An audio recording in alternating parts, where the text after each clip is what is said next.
O povo minuano, guerreiros do Pampa. Entre os campos abertos e os ventos que sopram sem barreiras no sul do Brasil, no Uruguai e na Argentina, viveu um povo cuja memória hoje é quase esquecida: os minuanos. Habitantes dos Pampas, nômades por natureza, orgulhosos cavaleiros e guerreiros, os minuanos foram parte essencial da história indígena platina. Seu nome ecoa em lendas, rios e cidades, mas pouco se conhece de sua vida, sua cultura e sua luta pela sobrevivência diante da chegada dos colonizadores europeus. A história dos minuanos é uma história de liberdade, resistência e tragédia. As origens. Os minuanos eram um povo indígena do tronco linguístico charrua-guarani, com fortes afinidades com os charruas e os iaros. Seu território abrangia uma vasta região do atual Rio Grande do Sul, especialmente a Campanha Gaúcha, estendendo-se ao Uruguai e ao leste da Argentina. Viviam em bandos nômades, caçando, pescando e coletando. Mas a característica mais marcante de sua cultura era a relação com o cavalo, animal introduzido pelos espanhóis no século XVI e rapidamente incorporado ao modo de vida indígena. Com o cavalo, os minuanos tornaram-se senhores dos Pampas. Caçavam com mais eficiência, deslocavam-se com rapidez e guerreavam com agilidade. Essa transformação marcou profundamente sua identidade, a ponto de serem reconhecidos como cavaleiros temíveis. A vida nos Pampas. O território minuano era vasto e desafiador. O Pampa não oferecia florestas densas, nem rios caudalosos como na Amazônia, mas sim campos abertos, onde o vento soprava forte e a vegetação rasteira sustentava a caça e o gado cimarrão, gado selvagem que se multiplicou após escapar dos colonizadores. Viviam em toldos, cabanas de couro e madeira, que podiam ser desmontadas facilmente para acompanhar os deslocamentos. A vida era comunitária, organizada em torno de bandos familiares. As mulheres cuidavam da coleta, da preparação das peles, da educação das crianças. Os homens dedicavam-se à caça, à guerra e ao manejo dos cavalos. O cavalo era não apenas meio de transporte, mas também símbolo de status e ferramenta de sobrevivência. Religião e espiritualidade. Os minuanos, assim como outros povos platinos, possuíam uma rica vida espiritual.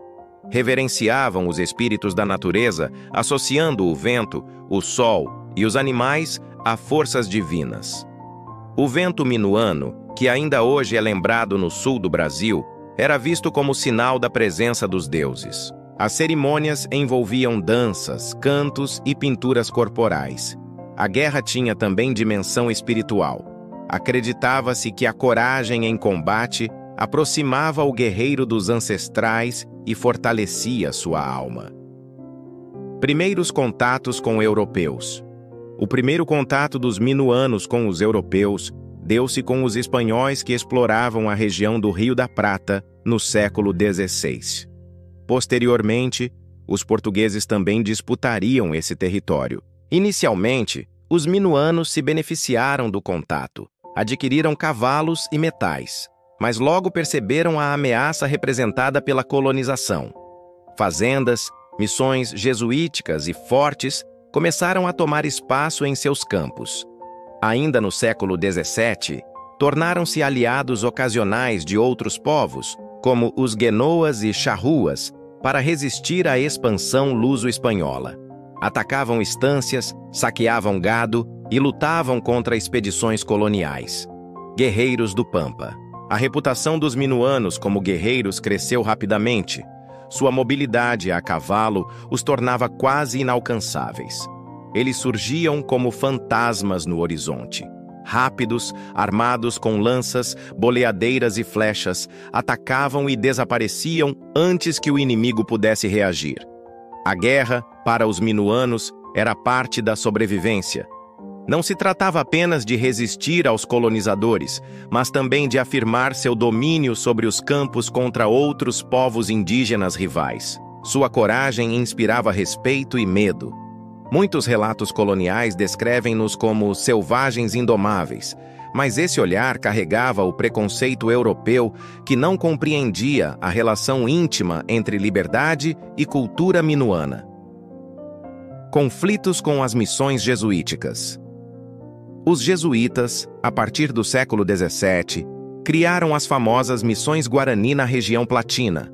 Milhares de guaranis foram aldeados, convertidos e submetidos a uma nova organização social. Os minuanos, entretanto, rejeitaram as missões. Sua vida nômade, sua autonomia e sua fé eram incompatíveis com o modelo missioneiro. Por isso, frequentemente entravam em choque com os jesuítas e os guaranis missioneiros. Alguns documentos mencionam ataques minuanos contra reduções jesuíticas, com o objetivo de resgatar indígenas ou de obter gado e armas. Isso reforçou sua imagem de inimigos tanto para espanhóis quanto para guaranis missioneiros. O século XVIII. Resistência e perseguição. No século XVIII, os minuanos estavam no auge de sua reputação guerreira. Dominaram parte dos Pampas e se tornaram aliados estratégicos ou inimigos perigosos para portugueses e espanhóis.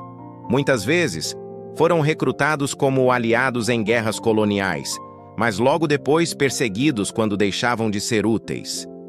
Essa ambiguidade marcou seu destino, ora tratados como parceiros, ora como inimigos mortais. Os conflitos armados aumentaram, principalmente com a intensificação da criação de gado e o avanço das estâncias. Os colonizadores queriam dominar os campos, e os minuanos tornaram-se obstáculo a ser eliminado. O declínio. No final do século XVIII e início do XIX, os minuanos entraram em declínio. A expansão colonial, as guerras e as epidemias reduziram drasticamente sua população. Durante a Revolução Farroupilha, 1835-1845, alguns grupos minuanos participaram de combates, mas já eram poucos e fragmentados. Muitos haviam sido mortos em emboscadas ou absorvidos por outros povos, como os charruas e guaranis. O golpe mais duro veio com a perseguição sistemática ordenada por autoridades coloniais e imperiais, que viam nos minuanos inimigos incansáveis. Em poucos anos, passaram de povo temido a povo quase exterminado. Os últimos guerreiros, no século XIX, já se falava dos minuanos como povo extinto, mas alguns sobreviventes permaneceram misturados a outros grupos indígenas e à população mestiça da região. Suas tradições, embora fragmentadas, não desapareceram totalmente. Histórias de guerreiros minuanos ainda circulam no imaginário do Pampa. O próprio vento minuano, frio e cortante, tornou-se símbolo da presença espiritual desse povo. Legado cultural.